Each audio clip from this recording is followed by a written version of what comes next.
Et je voudrais terminer donc en beauté en vous donnant un cas sur lequel vous allez pouvoir réfléchir.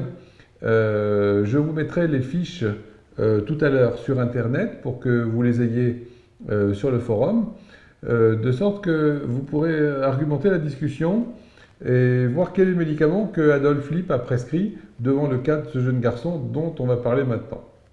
Alors, je vous donne lecture, puisque vous aurez les fiches directement sur le site tout à l'heure.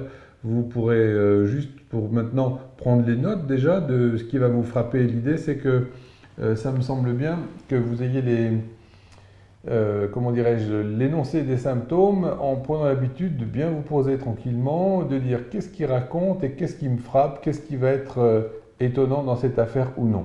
Ok?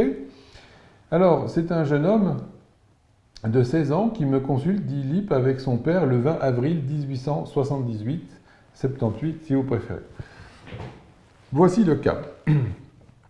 Le jeune homme est tombé malade dans son collège du Massachusetts il y a 10 semaines de cela, atteint d'une diarrhée, traité vite fait, bien fait. Lipp, vous le verrez, met des points d'interrogation, bien sûr, à tout ça, avec des gouttes noires. Les gouttes noires, en fait, c'était quelque chose qu'on donnait avec un mélange d'opium pour constiper. C'est un petit peu, si vous voulez, l'équivalent ancien de l'imodium qui vous coupe la diarrhée, comme si de rien n'était. La constipation, dit Lipp, qui a naturellement suivi, a été traitée avec divers cathartiques d'action rapide. Point d'exclamation. C'était déjà la même chose à l'époque, vous aviez les médicaments d'action rapide qui devaient faire un effet rapide chez le patient et tout ça et tout ça. Se sentant de plus en plus mal avec ce traitement scientifique, auquel Lipp met des guillemets, on le renvoyait chez lui au bout de 15 jours de constipation. Les lumières les plus célèbres de l'école dominante, qui rassemble ceux qui aiment l'obscurité, furent consultées. Plus de cathartiques, évidemment. Comme le vieux principe allopathique demeure, si une claque ne suffit pas, il faudra donner 2 claques, 3 claques, etc.